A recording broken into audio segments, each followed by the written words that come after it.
আজি প্ৰায় 12 মান বজাত যোৰহাট লোকসভা সমষ্টিৰ নৱনিৰ্বাচিত সাংসদ গৌৰৱ গগৈ দেৰগাঁৱত উপস্থিত হয়। সৌভাগাংশীকে ধৰি দলৰ বিভিন্ন বিষয়ববীয়াসকলে গৌৰৱ গগৈক সাদৰেৰে স্বাগতম জনোৱাৰ লগতে আন্তৰিক অভিনন্দন জনায়।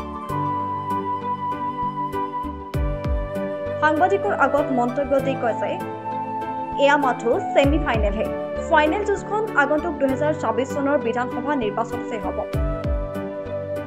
মই পুৰণি কলিয়াবৰ নতুন কাজিৰঙা সমষ্টিৰ পৰা দুইবাৰকৈ সাংসদ হ'লোঁ। দুইবাৰ ইয়াৰ স্থানীয় ৰাইজে আৰু জনসাধাৰণে আৰু কংগ্ৰেছৰ কৰ্মীসকলে মোক দিল্লীলৈ পঠালে। এইবাৰ এটা নতুন সমষ্টিৰ ৰাইজে কৰ্মীখিনিক দিল্লীলৈ পঠাইছে। তিনিবাৰকৈ সাংসদ হৈছোঁ, কিন্তু যি সমষ্টিৰ পৰা মই দুবাৰকৈ সাংসদ হ'লোঁ, মই এই সমষ্টিটো কেনেকৈ পাহৰি যাব পাৰোঁ, এই মানুহখিনি কেনেকৈ পাহৰি যাব পাৰোঁ। আৰু বহুতৰ ভুল ধাৰণা আছিলে বা মনৰ এটা চিন্তা আছিলে যে যোৰহাট হৈ যোৱাৰ পিছত মই যোৰহাটীয়া হৈ যাম আৰু গোলাঘাট জিলাটো মই পাহৰি যাম। মই এইখিনি কৰ্মীখিনিকে আস্থা দিবলৈ বিচাৰিছোঁ যে তেওঁলোকে চিন্তা কৰিব নালাগে। মই যদিও আনুষ্ঠানিকভাৱে নহ'লেও মই এতিয়াও তেখেতৰ মৰমৰ সাংসদ হৈ থাকিবলৈ বিচাৰোঁ আৰু ভৱিষ্যতে হৈ থাকিম।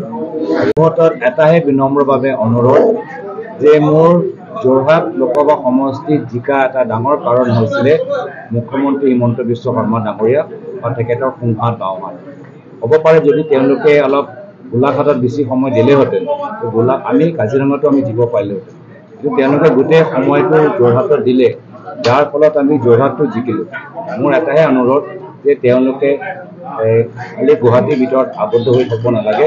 তেওঁলোকে বাৰম্বাৰ মই মুখ্যমন্ত্ৰী আৰু তেখেতৰ সোঁহাত বাওঁহাতক গোলাঘাট, যোৰহাট, শিৱসাগৰ, আমাৰ ডিব্ৰুগড়, তিনিচুকীয়া সকলো ঠাইত যাবলৈ বিনম্ৰভাৱে অনুৰোধ কৰিলোঁ। মানে ভ্ৰমণটো তেওঁলোকে নিজৰ ভ্ৰমণটো চলাই থাকক, এয়া মোৰ বিনম্ৰভাৱে অনুৰোধ। মানে সোঁহাত বাওঁহাতক আপুনি ধন্যবাদ জনাইছে যে আপোনাৰ সোঁহাত বাওঁহাত মোৰ ষ্টাৰ কেম্পেইনাৰ। আচ্ছা, সোঁহাত বাওঁহাত আৰু মুখ্যমন্ত্ৰীও, যিজন মুখ্যমন্ত্ৰী উৰুকাৰ দিনত যোৰহাটৰ সন্ধিয়া বজাৰত আমাৰ মহিলাসকলক দৰালে, মইতো মুখ্যমন্ত্ৰীকে ধন্যবাদে জ্ঞাপন কৰিছোঁ। যোৰহাটত যে আমি 11,000 লিড ল'লোঁ, তাত ডাঙৰ এটা কাৰণ হৈছে যে উৰুকাৰ দিনত মুখ্যমন্ত্ৰীয়ে আমাৰ অসমৰ গাঁৱৰ মহিলাখিনিক যোৰহাটত নিজৰ চাইকেল যাত্ৰাৰ অংশগ্ৰহণ কৰিবলৈ তেওঁলোকক আমনি দিলে, যাৰ ফলত মহিলাখিনি হিতাধিকাৰীবোৰ চব কথা পাহৰি এটা শিক্ষা দিছে। মই সেইকাৰণে মুখ্যমন্ত্ৰী আৰু তেখেতৰ সোঁহাত বাওঁহাত মোৰ ষ্টাৰ কেম্পেইনাৰ হিচাপে মই পুৰস্কাৰ দি মই ভৱিষ্যত তেওঁলোকে সদায় যে গোলাঘাট, যোৰহাট, শিৱসাগৰ আই থাকে। দেৰগাঁৱৰ পৰা সত্যজিৎ হাজৰিকাৰ ৰিপৰ্ট, পাৰ্ট অফ দ্য এমবিচি।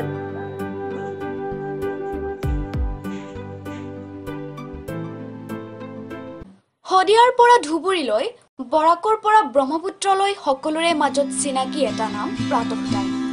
থলুৱা ভাষা, কৃষ্টি আৰু সত্য বাতৰিৰ আধাৰত প্ৰতিষ্ঠিত খবৰ প্ৰাতঃ টাইমৰ প্ৰতিটো বা বাতৰি পুংখানুপুংখভাৱে চাবলৈ Facebook, YouTube, website, Twitter, Instagram আৰু ব্লগাৰ পেজত লাইক আৰু ফ'ল' কৰক।